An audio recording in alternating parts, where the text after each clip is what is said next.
Hello students, welcome to Freka's Learning Line. And today's topic వచ్చేసరికి list the applications of the stock.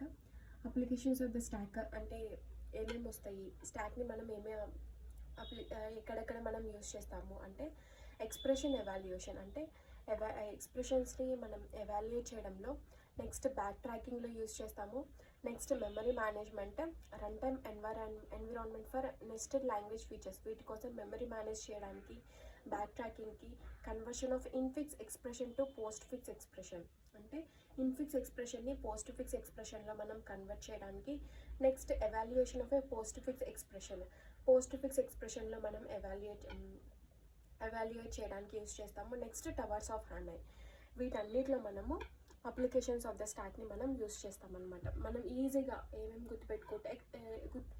గుర్తుపెట్టుకోవాలనుకోండి, expression evaluation పెట్టుకోండి. Expression evaluation ఏమేమి ఉంటాయి, infix expression, postfix expression, prefix expressions. So ఈ ఎక్స్ప్రెషన్ ఎవాల్యుయేషన్ నుంచి ఈ 2 points రాసేయచ్చు మనం. అంటే infix expression to postfix expression, next postfix ఎక్స్ప్రెషన్ని ఎవాల్యుయేట్ చేయడానికి, నెక్స్ట్ ఇన్ఫిక్స్ని పోస్ట్ ఫిక్స్లో కన్వర్ట్ చేయడానికి, ఇట్లా ఒక 2 పాయింట్స్. నెక్స్ట్ బ్యాక్ ట్రాకింగ్లో యూస్ చేస్తాము, నెక్స్ట్ టవర్స్ ఆఫ్ హ్యానైలో యూస్ చేస్తాము, నెక్స్ట్ మెమరీ మేనేజ్మెంట్. వీటన్నిటిని మెమరీ కావాలి కదా, మెమరీ మేనేజ్మెంట్ చేయడానికి మనం ఇన్ఫిక్స్ ఎక్స్ప్రెషన్, పోస్ట్ ఫిక్స్ ఎక్స్ప్రెషన్లో మనము కన్వర్ట్ చేయడానికి వీటన్నిటి ఎక్స్ప్రెషన్స్ అన్నిటిని మనం స్టాక్లోకి ఇన్సర్ట్ చేస్తాం కదా, స్టాక్లోకి ఇన్సర్ట్ చేసి స్టాక్ని యూజ్ చేస్తే మనము కన్వర్ట్ చేస్తాం కదా. సో మెమరీని మేనేజ్ చేయడానికి యూజ్ చేస్తాం కాబట్టి, సో అట్లాగా మెమరీ మేనేజ్మెంట్లో ఇట్లా యూజ్ చేయడానికి మనము స్టాక్ని యూజ్ చేస్తాము. నెక్స్ట్ ఏంటంటే అప్లికేషన్స్ ఆఫ్ ద క్యూ ఏంటంటే it is used to schedule the jobs to be processed by the CPU. అంటే క్యూ ఏం చేస్తుందంటే, ఇప్పుడు సిపియు ఏమేమి జాబ్స్ అయితే ఇది పర్ఫామ్ చేయాలో, ప్రాసెస్ చేయాలో, వాటన్నిటిని క్యూ అనేది షెడ్యూల్గా అంటే షెడ్యూల్ వైజ్గా క్యూలో పెడుతుంది అనమాట. ఇది job 1, job 2, job 3, first job, second job, third job, fourth job, ఇవన్నీ ఏంటంటే జాబ్స్ అనమాట.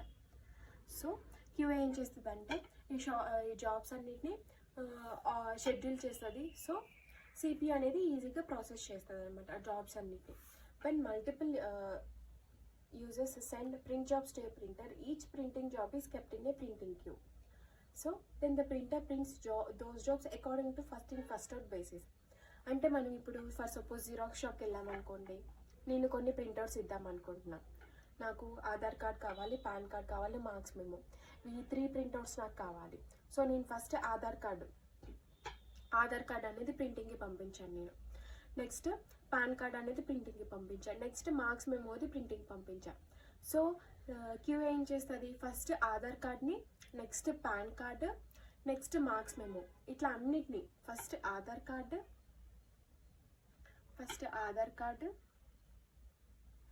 Next PAN card, next marks memo, ఇట్లా వీటన్నిటిని ఏం చేస్తుంది క్యూ ఆర్డర్లో పెడుతుంది అనమాట. So first Aadhaar card print అవుతుంది, next PAN card, next marks memo.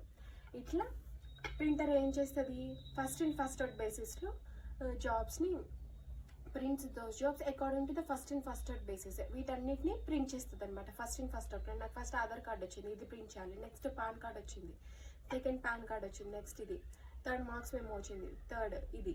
So ఇట్లాగా వీటన్నిటిని ప్రింటింగ్ చేయడానికి కూడా ప్రింటింగ్ క్యూని యూజ్ చేస్తామన్నమాట. సో క్యూలో పెడతామన్నమాట. క్యూని యూజ్ చేసి వీటన్నిటిని ఆర్డర్లో పెట్టుకున్నాం అనుకోండి, 1 by 1 ఇట్లా ప్రింట్ అవుతుంది. Breadth first search uses a queue data structure to find and element from a graph. Breadth BFS కూడా క్యూని డేటా స్ట్రక్చర్ని యూజ్ చేస్తుంది. ఒక ఎలిమెంట్ని ఫైండ్ చేయడానికి కూడా బిఎఫ్ఎస్ క్యూని యూజ్ చేస్తామన్నమాట. These are all the applications of the queue. వీటన్నిటిలో మనం క్యూని యూజ్ చేస్తామన్నమాట.